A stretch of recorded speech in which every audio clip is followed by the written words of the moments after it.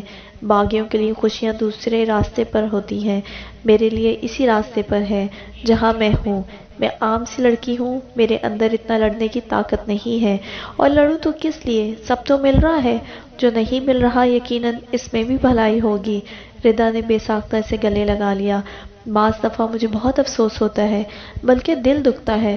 وہ بولتے بولتے چپ ہو کر گئی۔ جانے وہ کیا کہنا چاہتی تھی کہ تم نے پہلے کیوں نہیں ملی؟ ردا نے زبان تک آئی بات کو پھیر کر کچھ اور کہہ دیا تھا۔ مریم کے فرشتوں کو بھی خبر نہ ہو سکی کہ اس کی بیسٹ فرینڈ کو کس بات کا ملال اکثر مریم سے نگاہیں چرانے پر مجبور کر دیتا تھا۔ وہ باتیں کر رہی تھی کہ مریم کا فون بج اٹھا۔ مریم نے اٹھ کر بیٹھ کے ایک کونے میں رکھے موبائل کو اٹھایا۔ انجان نمبر تھا۔ اس نے کال اٹینڈ کی۔ ہیلو، سخت لہجہ تھا۔ میر ہاشر بات کر رہا ہوں، کیسی ہو؟ مریم نے ایک دم سے ردا کو دیکھا جو اس سے رخ موڑے اپنے بیڈ کی چادر ٹھیک کر رہی تھی۔ ٹھیک ہوں، آپ؟ میں بھی ٹھیک ہوں۔ آج رات کو تمہیں ڈنر پر لے جانا چاہ رہا تھا۔ جی؟ مریم کو جھٹکا لگا۔ ابھی تو وہ ردا کو اپنی روایات سنا کر اٹھی تھی۔ 8 بجے تیار رہنا، لینے آؤں گا۔ مریم کے ماتھے پر بل پڑے۔ وہ پوچھ نہیں رہا تھا بلکہ اسے بتا رہا تھا کہ وہ ساتھ ڈنر کریں گے، جیسے بڑی ہی کوئی محبت بھرے قصے رہے ہوں ان کے۔ پہلی بار باقاعدہ گفتگو ہو رہی تھی، اور کیا ہی خوبصورت انداز میں ہو رہی تھی۔ میں کیا کہہ سکتی ہوں؟ ابو سے اجازت لے لیں، وہ اجازت دیں گے تو میں تیار ہو جاؤں گی۔ جب اس نے پوچھا نہیں تھا تو اس کے حکم پر وہ ایسے ہی انکار کر سکتی تھی۔ ٹھیک ہے، اس نے کال کاٹ دی تھی۔ مریم کتنی دیر فون کو گھورتی رہی۔ ابو سے اس نے پوچھنا نہیں تھا، اتنا تو اسے بھی معلوم تھا۔ لے جی، آپ میں اتنی ہمت ہے کہ آپ روایتی سے خاندان کے ہوں، اور آگے سسرال بھی آپ ہی کے جیسا روایتی ہو، اور رومانٹک ڈنر کے لیے اجازت اماں، بہن، بھائی، ارے نہیں، باقاعدہ ابا حضور سے لی جائے۔ چلے چھوڑے، رہنے دے، کیا موڈ کو خراب کرنا اور دامادی عزت کو داؤ پر لگانا۔ گناہ کر دیا کہ سوچا نکاحی بیوی کے ساتھ رومانٹک ڈنر۔ چلے رومانٹک نہ صحیح ڈنر ہی کیا جائے۔ تو بتائیں کس نے کہا تھا کہ ایسا سوچیں؟ جی بالکل، آپ کی اپنی سوچ تھی، اور اس کبیرہ کو کسی اور کے سر نہ تھوپے۔ مریم ابو کے انکار کے بعد اس کا سخت چہرہ دیکھنا چاہتی تھی۔ بڑا آیا اسے نخرے دکھانے والا۔ اس سوچ کے آتے ہی اس کے چہرے پر مسکراہٹ کھل اٹھی تھی۔ ردا نے بیڈ پر بیٹھ کر اسے دیکھا جو موبائل کو دیکھ کے مسکرا رہی تھی۔ کیا ہوا؟ کس کی کال تھی؟ ردا پھر سے مشکوک ہوئی۔ مریم کے منہ سے چھوٹا سا کہکا نکلا۔ اوف یار، کسی کی نہیں تھی، ایسے ہی کچھ یاد آ گیا تھا۔ موبائل بیڈ پر پھینکتی وہ دھم سے بیڈ پر بیٹھی۔ تمہاری ہنسی بتا رہی ہے کچھ نہیں، میر ہاشر یاد آ گیا تھا۔ مریم کی مسکراہٹ میں کوئی فرق نہیں آیا تھا۔ تم نکاح کے بعد بہت بدل گئی ہو۔ مریم کو اس کے اندازوں پر اور ہنسی آئی، جبکہ ردا کے خیال سے اسے کسی اور بات پر ہنسی آ رہی ہے۔ ردا کے تاثرات دیکھ کر مریم مسلسل ہنسے جا رہی تھی۔ بہت خوش ہو؟ پلیز اب یہ نہ کہنا نکاح کی وجہ سے، مریم نے ہنسی کی وجہ سے نکلے آنسو صاف کرتے ہوئے کہا۔ ردا کہنا یہی چاہتی تھی لیکن پھر خاموش ہو گئی۔ 7:45 بجے مریم کا فون بج اٹھا۔ وہ لیپ ٹاپ پر مووی دیکھ رہی تھی۔ نمبر دیکھا، میر ہاشر کا تھا۔ اسے سوچ کر ہی ہنسی آئی کہ اب اس سے معذرت کرے گا۔ خیر یہ بھی کوئی بڑی ہمت کی بات تھی سسر سے عزت افزائی کے بعد بیوی کو بتانا۔ ہیلو، مریم نے مسکراتے لہجے میں کہا۔ باہر آؤ، میں آیا ہوا ہوں۔ جی؟ مریم کی مسکراہٹ گم ہوئی۔ وہ بیٹھے سے اٹھ کھڑی ہوئی۔ کہاں مطلب؟ مریم بھی سمجھ میں نہ آیا کیا کہے۔ کہاں مطلب کیا؟ ڈنر کے لیے کہا تھا تمہیں، ہاشر نے حیرت سے اسے جواب دیا۔ میں نے تو کہا تھا ابو سے اجازت لے لیں۔ ہاں تو لے لی تھی۔ ہے؟ مریم کو زندگی میں پہلی بار حقیقتاً کسی بات سے جھٹکا لگا تھا۔ جلدی آؤ، مجھے انتظار کرنا نہیں پسند، وہ کہہ کر کال کاٹ گیا تھا۔ مریم تو شوق میں موبائل کان سے لگائے کھڑی تھی۔ پھر ہوش آیا وہ باہر انتظار کر رہا تھا۔ وہ جلدی سے آئینے کے آگے کھڑی ہو گئی۔ الجھے بال اور پرشکن لباس، شکل کی تو خیر تھی، آج کل بڑی رونق تھی منہ پر۔ وہ بھاگم بھاگ اپنی الماری کی طرف بھاگی۔ ردا جو ہاسٹل کے سیر سپاٹوں کے بعد کمرے میں آئی تو اسے جلدی سے اپنے سوٹ بیڈ پر ڈالتے دیکھا۔ کیا ہو گیا ہے؟ ہاشر ڈنر کے لیے لینے آئے ہیں، وہ مڑے بغیر بولی۔ پھر بوٹل گرین لانگ فراک نکال کر باقی دوبارہ اندر رکھے۔ واہ جی، روایتی لوگوں میں بھی ایسا ہوتا ہے۔ دوستوں کی پہچان یقیناً ان کی خباثت سے ہی ہوتی ہے۔ وہ ابو سے اجازت لے چکا ہے، اس لیے میرے پاس انکار کی کوئی وجہ نہیں ہے۔ مریم نے جلدی سے سوٹ استری سٹینڈ پر رکھ کر استری کا پلگ لگایا۔ ہٹو تم، باقی تیاری کر لو۔ ردا نے اس کے ہاتھ سے سوٹ لے لیا تھا۔ مریم نے جلدی سے منہ دھو کر بالوں کو آدھا سلجھا کر پھر سے باندھ لیا تھا۔ سوٹ پہن کر ریڈ شیڈ کی لپسٹک لگا لی تھی۔ ردا نے تو اسے چھیڑے جا رہی تھی، لیکن مریم کے پاس جواب دینے کا وقت نہیں تھا۔ اس کا موبائل پھر سے بج اٹھا۔ جی، اس نے جواب دیا، کانوں میں ٹاپس ڈال رہی تھی۔ میں نے 8 بجے کا کہا تھا۔ اس کا لہجہ ناراض سا تھا۔ مریم نے کلائی پر بندی گھڑی پر نگاہ ڈالی۔ ابھی 2 منٹ رہتے ہیں، مریم نے آرام سے جواب دیا۔ ہاشم نے فون کان سے ہٹا کر گھورا اور پھر کال کاٹ دی۔ مریم نے ساس کی دی ہوئی چادروں میں سے ایک نکال کر اپنے انداز سے لی تھی۔ اوہو، ردا نے اسے چھیڑا۔ اس طرح چادر لینے کے باوجود بھی آج وہ اچھی لگ رہی تھی۔ میں تو سمجھتی تھی تم تو بالکل بونگی ہوگی۔ ردا کی زبان رکنے کا نام ہی نہیں لے رہی تھی۔ ہاں، چادر لینے کا مطلب یہی ہوتا ہے نا کہ آپ کو یہ بھی پتہ نہیں کہ شوہر سے ملنے کیسے جاتے ہیں۔ ردا اس طنز پر کھلے دل سے مسکرائی تھی۔ وہ اب بیڈ پر بیٹھی اپنی ہیل کی سٹریپس بند کر رہی تھی۔ لڑکی ہر بات جھٹکے ہی دیتی ہو، آج بتا دو کیا ہو تم۔ مریم پاؤچ میں موبائل ڈالتی اس کی بات کا جواب دیے بنا باہر بھاگی تھی۔ دنیا کے سب سے حیرت انگیز مخلوق مریم عالم۔ ردا اس کے پیچھے بولی تھی۔ مریم بنا پلٹے ہاتھ ہلاتی چلی گئی۔ وہ تیزی سے سیڑھیاں اتر رہی تھی۔ وہ دیر سے جا کر یہ ثابت نہیں کرنا چاہتی تھی کہ وہ ان پاگلوں میں سے ہے جو دیر سے آنا فخر سمجھتے ہیں۔ اور ویٹنگ روم تک جاتی لمبی راہداری کو عبور کرتے سے یاد آیا، ابو سے تو اس نے اجازت نہیں لی تھی۔ اف، ابو کیا سوچتے۔ اس نے جلدی سے موبائل نکالا، ابو کو میسج کیا، پھر ایک ایک سیکنڈ گن رہی تھی، ابو جی جواب دیں۔ پھر اس نے کال کر لی تھی۔ دل دھک دھک کر رہا تھا، شرم کے مارے عجیب حالت ہو رہی تھی۔ وہ اپنے خاندان کی پہلی لڑکی تھی جو شادی سے پہلے شوہر کے ساتھ باہر جا رہی تھی۔ ابو نے کال اٹینڈ کر لی تھی۔ سلام دعا کے بعد وہ مدعے پر آئی تھی۔ وہ ابو جی، ہاشم نے ڈنر کا کہا ہے۔ اس کا لہجہ سوالیہ تھا۔ جاؤں کہ نہیں؟ ہاں، مجھ سے پوچھا تھا اس نے، جاؤ۔ کال کاٹ کر وہ اپنے حواس قابو کرنے کی کوشش کرتی رہی۔ اس کے ہاتھ ہلکے ہلکے کانپ رہے تھے۔ مریم نے دونوں ہاتھوں کو چہرے پر پھیرا۔ یہ ہونکوں والے تاثرات گم کرنے تھے۔ پھر لمبی لمبی سانسیں بھر کر چہرے پر سنجیدگی طاری کرتی وہ بلڈنگ سے باہر آئی تو وہ لان میں ہاسٹل وارڈن کے ساتھ باتیں کرتا نظر آیا۔ یہ تو باہر کھڑا تھا۔ مریم بڑبڑاتی اس کے قریب گئی، پھر ہاسٹل وارڈن کو الوداعی الفاظ کہتے وہ آگے ہوا۔ مریم سے تو کوئی بات ہی نہیں کی تھی۔ پھر چلتے ہوئے رکا اور اس کے قریب آ کر اس کے دائیں ہاتھ کو اپنے بائیں ہاتھ میں مضبوطی سے پکڑ لیا۔ مریم نے حیرت سے اپنے ہاتھ کو دیکھا۔ ہاتھ تو یوں مضبوطی سے پکڑا تھا جیسے صدیوں کے یارانے تھے، جیسے محبت بڑے بچھڑے دل عرصے بعد ملے ہوں۔ اس کا ہاتھ پکڑ کر وہ آگے چلتا جا رہا تھا۔ مریم نے بھی ہاتھ چھڑانے کی کوشش نہیں کی تھی۔ پھر گاڑی میں سے بٹھایا تھا اور جب وہ ہوٹل میں جانے لگے تب بھی گاڑی سے اتر کر اس نے مریم کا ہاتھ اسی طرح پکڑ لیا تھا۔ دیکھنے سے لگتا تھا کہ بہت ہی محبت تھی، جبکہ مریم کا دل جل چکا تھا، یہاں وہاں کی باتیں ہی کرتا رہا تھا۔ ایک بار بھی اس کی تعریف نہیں کی تھی۔ سڑا ہوا انسان۔ وہ ہوٹل کے اوپن ایریا میں ایسی ٹیبل کے گرد بیٹھے تھے جہاں سے نیچے کا پورا اسلام آباد نظر آ رہا تھا۔ پھر اس سے باتوں میں اسے یاد ہی نہیں رہا کہ اس نے تعریف نہیں کی تھی۔ ان دونوں کی گفتگو عام سی باتوں سے شروع ہوئی تھی اور دنیا جہاں کا ہر موضوع آ گیا تھا۔ کچھ ذکر نہیں تھا تو بس اپنی ہی باتوں کا۔ بس ایک بات جو مریم نے محسوس کی تھی کہ ہاشم کی نظریں بس اسی پر رہی تھیں۔ تعریف کا شکوہ بھی دم توڑ گیا تھا۔ جب ہاشم سنجیدگی سے گفتگو کرتا رہا تو وہ بھی اسی کے جیسے پکاؤ تاثرات لیے بیٹھی رہی۔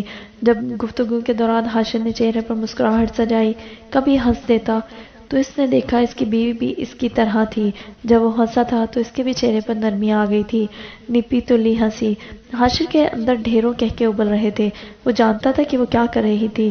جتنا تم ہنسو گے میں بھی اتنا ہی۔ میں کوئی تم سے ملنے کو مرے جا رہی تھی کہ تمہاری باتوں پر کہکے لگاؤں۔ اگر اسے خود معلوم ہوتا کہ وہ کیا چیز تھی تو وہ اپنی ہی محبت میں مبتلا ہو جاتی۔ واپسی تک وہ اپنی باتوں تک آ چکے تھے۔ اتنی مصروفیات بندے کو تھکا دیتی ہیں، آپ مصروفیات کم کریں اپنی۔ وہ اس کا ہاتھ پکڑے ہوا تھا اور وہ اس کی فکر میں بول رہی تھی، کسی کام کو بھی نہیں چھوڑ سکتا۔ سرداری کی مصروفیات کم نہیں ہو سکتی کیونکہ علاقے میں نے ہی سنبھالنا ہے۔ بزنس میں اور بھائی بھی ساتھ ہیں، لیکن بابا جان کبھی گوارا نہیں کریں گے کہ میں بزنس بھائیوں کے حوالے کر دوں۔ بقول بابا جان بڑا بھائی ہوں تو باپ کے جیسا ہوں، اور سیاست میرا اپنا شوق ہے، یا بزنس کرنا یا سیاست، لیکن بابا جان نے دونوں میں ہی گھسا دیا۔ حقیقتاً اپنی ذات کے لیے وقت نہیں ملتا، اسی لیے تو کہہ رہی ہوں کوئی تدبیر نکالیں مصروفیات سے نکلنے کی۔ اس کے فائنل سیمسٹر کی وجہ سے ہاشم مہینے بعد آتا اسے لینے۔ کبھی کہیں لے جاتا کبھی کہیں۔ وہ ہر بار ابو سے پوچھ کر تصدیق کرتی تھی کہ آیا ان کی اجازت تھی۔ ابو ہر بار کہتے ہاں چلی جاؤ، لیکن یہ کبھی نہیں کہا تھا کہ بیٹا پوچھنے کی کیا ضرورت ہے۔ وہ اس کے ابو تھے۔ مریم جانتی تھی ابو یہ چاہتے تھے کہ وہ جب بھی حاشر کے ہمراہ کہیں جائے تو انہیں معلوم ہو۔ ایک دو بار ایسا ہوا کہ حاشر رات گئے سے ملنے آیا اور 15-20 منٹ بعد چلا گیا۔ اگر مریم اپنی پڑھائی کی وجہ سے مصروف تھی تو میر حاشر کے پاس مصروفیات کا ڈھیر تھا، وہ پھر بھی اس سے وقت نکال کر اس سے ملنے آ جاتا تھا۔ زندگی خوبصورت اور آسان تھی، ہر چیز اپنے دائرے میں تھی۔ ایک نارمل طریقے سے اس کی ڈگری کے ختم ہونے کا وقت قریب تھا اور اس نے حاشر سے کہہ دیا تھا کہ اس کے پیپرز کے بھی ہفتے کے بعد وہ لوگ شادی کی تاریخ لینے آئے۔ وہ خود پڑھائی کو اہمیت دینے والا شخص تھا، اسے کیا اعتراض ہو سکتا تھا؟ اس کے 3 پیپرز رہ گئے تھے جب ردا وہاں سے چلی گئی تھی، اور اس لمحے مریم کی پرسکون زندگی میں واحد تکلیف اس کی دوست کا یوں جانا تھا۔ اگلے دن ان کا پیپر تھا۔ مریم ہمیشہ کی طرح ریویژن کر رہی تھی۔ ردا کی حالت عجیب سی ہو رہی تھی۔ وہ کافی دنوں سے دیکھ رہی تھی کہ ردا الجھی سی ہے۔ مریم جب پیار سے بات کرتی تو وہ ہر بار جیسے اسے کچھ بتاتے بتاتے چپ کر جاتی تھی۔ وہ کسی ذہنی ٹینشن کا شکار تھی اور مریم جیسی بے وقوفی کی حد تک ہمدرد لڑکی اس بات کو محسوس نہیں کر پائی تھی کہ ردا اس سے کچھ کہتے کہتے خاموش ہو جاتی ہے تو وہ اصرار کر کے پوچھ لے۔ وہ مریم تھی جس کا خیال تھا جو چیز دوست کو تکلیف دے رہی ہے میں اس کا ذکر چھیڑ کر اس تکلیف کو کیوں بڑھاؤں۔ مریم کا خیال تھا اس کا گھر کا کوئی مسئلہ تھا اور وہ بتانا نہیں چاہتی تھی۔ اس بیچاری کی زندگی پر اسے ترس آتا تھا۔ ماں باپ کی علیحدگی کے بعد اس کی زندگی بے ترتیب ہو گئی تھی۔ امیر ماں باپ کی اولاد تھی مگر ناخوش رہتی تھی۔ ردا برملا کہتی تھی، مریم جب سے تم سے ملی ہوں میں نے تب سے خوش ہونا سیکھا ہے۔ دوستی ایک طرف مریم اس کے لیے بہت ہمدردی محسوس کرتی تھی۔ وہ اندر سے ٹوٹی ہوئی لڑکی تھی۔ مریم اس لیے بھی اس کا زیادہ خیال کرتی تھی۔ اب آخری سیمسٹر تھا بلکہ پیپر سے پھر زندگی کی راہیں الگ ہونی تھی۔ مریم تو اسے تسلیاں دیتی رہی کہ ایک ہمیشہ ہم دونوں کی دوستی رہے گی، میں یہیں اسلام آباد میں رہوں گی، مگر ردا روتی رہی۔ مریم کے لیے اسے روتے دیکھنا تکلیف دہ تھا۔ پھر اب وہ بتا نہیں رہی تھی کہ اتنے دنوں سے اس کی آنکھیں یوں ویران کیوں رہنے لگی تھی۔ مریم کا خیال تھا کہ پھر ماں یا باپ میں سے کسی نے اسے ڈسٹرب کر دیا تھا۔ اس معاملے میں وہ چاہ کر بھی کچھ نہیں کر سکتی تھی۔ ردا اس سے بھی کترائی رہتی تھی، مریم کی جانب دیکھتی بھی نہیں تھی۔ پھر آج کا پیپر بھی چھوڑ دیا تھا۔ مریم حقیقی معنوں میں پریشان ہو کر رہ گئی تھی۔ ردا کمرے میں نہیں تھی، وہ اسے ڈھونڈتی باہر آ گئی تھی۔ جیسی ردا کی ذہنی حالت ہو رہی تھی وہ کسی اکیلے کونے میں ہی مل سکتی تھی۔ مریم کسی کے کمرے میں جانے کے بجائے نیچے سے لان میں دیکھنے آئی تھی۔ وہ ایک جانب پیٹھ کیے بیٹھی نظر آئی تھی۔ پاگل ہے کیا یہ، بغیر کسی شال کے بیٹھی ہے، اتنی سردی ہے گھاس بھی نم ہوگی۔ مریم تیزی سے اس کی جانب بڑھی، وہ اداسی سے ایک ہی جانب تکے جا رہی تھی۔ چلو اندر، اتنی سردی ہے، مرنا ہے کیا؟ مریم نے جھک کر اس کی بازو پکڑی۔ ردا اسے دیکھ کر پھر دوبارہ وہیں دیکھنے لگی۔ وہ اپنی بازو بھی جھٹکے سے چھڑا لی تھی۔ جاؤ تم۔ کیوں جاؤں؟ مسئلہ کیا ہے تمہارے ساتھ؟ کافی دنوں سے دیکھ رہی ہوں، میں نے اس لیے نہیں پوچھا کہ خود ہی سب بتا دو گی۔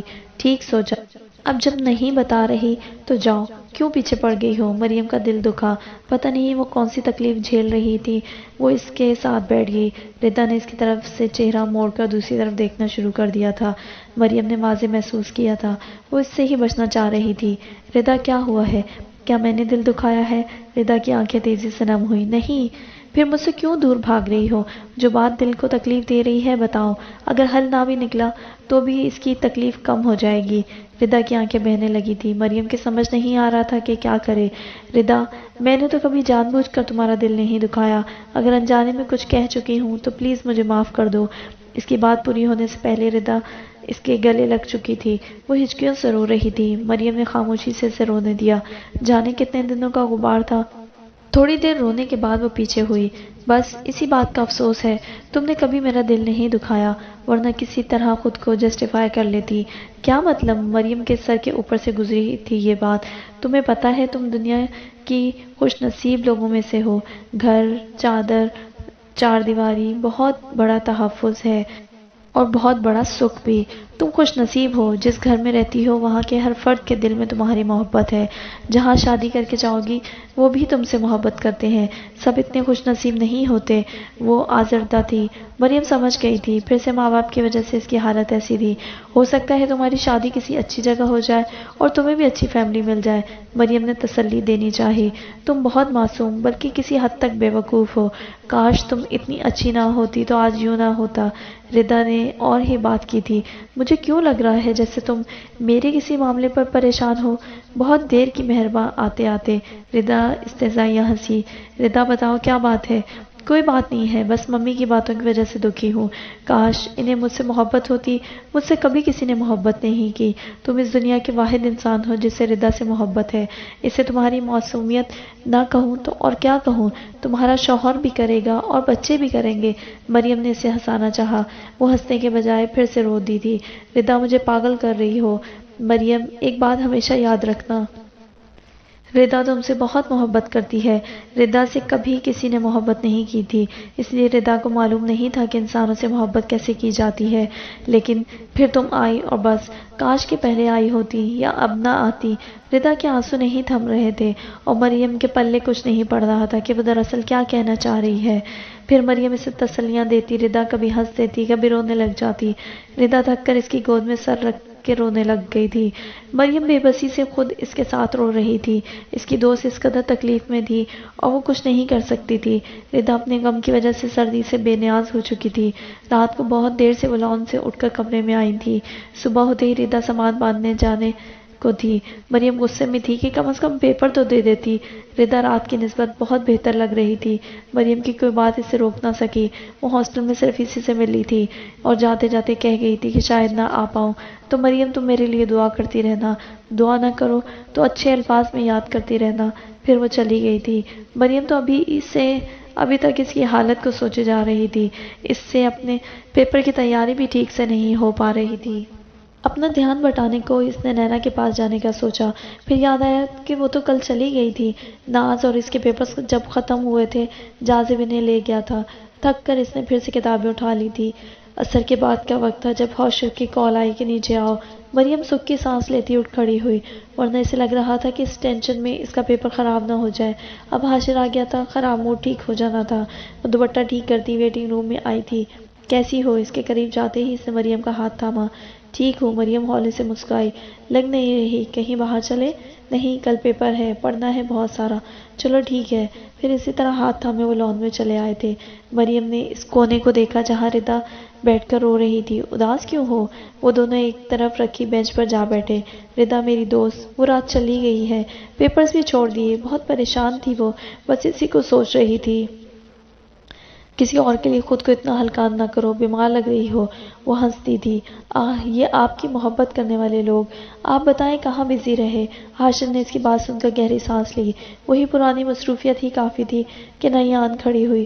کیوں، کیا ہوا؟ مریم چونکی۔ بس جرگے کے مسئلے، تم رہنے دو، مردوں کی باتیں ہیں، آج کے بعد مصروفیت اور بڑھ جانی ہے، اس لیے سوچا تم سے مل لوں۔ پھر پیپرز کے بعد تم نے بھی گھر چلے جانا ہے، پھر شاید شادی پر ہی ملاقات ہو۔ وہ عام سے لہجے میں بول رہا تھا۔ مریم نے اس کی آخری بات پر اسی سنجیدگی سے سر ہلانا چاہا، لیکن سرخ چہرے کے ساتھ وہ نگاہ چرا گئی تھی۔ سناؤ، گولڈ میڈل ون کر رہی ہو؟ اسے بھی اس کے رزلٹ کا انتظار تھا۔ وہ ہنسی۔ ہاں انشاءاللہ۔ دیکھ لو کہیں ایسا نہ ہو انڈے ٹماٹر لینے پڑ جائیں، اس نے ابو کی طرح چھیڑا تھا۔ مریم کھلے دل سے ہنستی تھی۔ اس زندگی میں تو ایسی نوبت نہیں آئے گی۔ مریم عالم ٹاپ پر سے کم پر راضی نہیں ہوتی اور اس کے لیے جی توڑ محنت کرتی ہے۔ رومانٹک باتوں سے تو دونوں کو الرجی تھی۔ مریم کے نزدیک یہ رومانٹک گفتگو ہی تھی، مگر خیر رہنے دیں۔ حاشر نے بینچ پر بایاں بازو پھیلایا ہوا تھا، وہ بھی اسی طرف رخ کیے اس سے کچھ فاصلے پر بیٹھی تھی۔ دونوں کا رخ ایک دوسرے کی جانب تھا۔ مریم نے دیکھا آسمان لال ہو رہا تھا، یوں کہ جیسے سورج سے نکلی دھوپ نارنجی رنگ کے بجائے لال رنگ کی ہو۔ فضا میں عجیب سی بو پھیلی تھی، جانے کس چیز کی تھی؟ ناحق خون کی تھی، کسی دھوکے کی تھی یا کچھ اور تھا؟ کچھ واضح نہیں تھا۔ ہاں مگر اس دن فضا میں بو پھیلی تھی۔ ویسے موسم ٹھنڈا تھا، وہ لال سورج بھی اس سردی کو کم نہیں کر رہا تھا۔ باتیں کرتے حاشر نے اپنے دائیں ہاتھ میں اس کے ہاتھ کو پھر سے لے لیا تھا۔ وہ اس سے کوئی بات کرتے ہنس رہی تھی کہ اچانک وہ بول اٹھا، تمہیں ڈمپل بھی پڑتا ہے جب ہنستی ہو؟ وہ ایک دم سے چپ ہوئی تھی۔ اس سے دائیں گال پر بننے والا گڑھا صرف اس کے قریب بیٹھنے والے کو نظر آتا تھا اور میر ہاشم نے آج دیکھا تھا۔ ہاں، بہت مدھم سا، صرف نزدیک سے نظر آتا ہے جب ہنستی ہوں۔ وہ شرما کا ہولے سے بولی، بہت اچھا لگتا ہے۔ پھر سنو، یہ پہلی بار تھا کہ ہاشم نے اس کی تعریف کی تھی۔ مریم اس فرمائش پر ہنستی تھی۔ کیا ہو گیا ہے؟ طبیعت ٹھیک ہے؟ ہاشم کو پتا تھا مریم کے لیے اس کی تعریف غیر متوقع تھی۔ پھر جتنی دیر وہ رہا، وہ جان بوجھ کر ایسی باتیں کرتا رہا جن پر مریم ہنستی اور اس کے اس نامعلوم سے ڈمپل کو دیکھتا رہا۔ دل پتہ نہیں کیوں تمہاری طرف سے پریشان تھا، اس لیے ملنے چلا آیا، ورنہ میرے پاس تو کھانا کھانے کی بھی فرصت نہیں ہے، وہ جاتے ہوئے کہہ رہا تھا۔ تمہیں ہنستے ہوئے دیکھ کر جا رہا ہوں، دل کو اب تسلی ہے۔ وہ زبان سے محبت کا اظہار نہیں کرتا تھا، لیکن اس کی مریم کی طرف اٹھتی ہر نگاہ میں محبت ہوتی۔ اس نے مریم سے کبھی نہیں کہا تھا کہ وہ اس سے محبت کرتا ہے۔ وہ زبانی اظہار سے نابلد تھا۔ اکثر مرد ہوتے ہیں، لیکن جتنی دیر ساتھ رہتا، اسے ہی دیکھتا رہتا، اس کے ہاتھ کو تھامے رکھتا، اور پھر سیاست سے لے کر دنیا جہاں کے ہر موضوع پر بات ہوتی تھی۔ اس کے جانے کے بعد مریم کمرے میں آ گئی تھی۔ وہ اب پرسکون تھی اور چہرے کی مسکراہٹ بھی لوٹ آئی تھی۔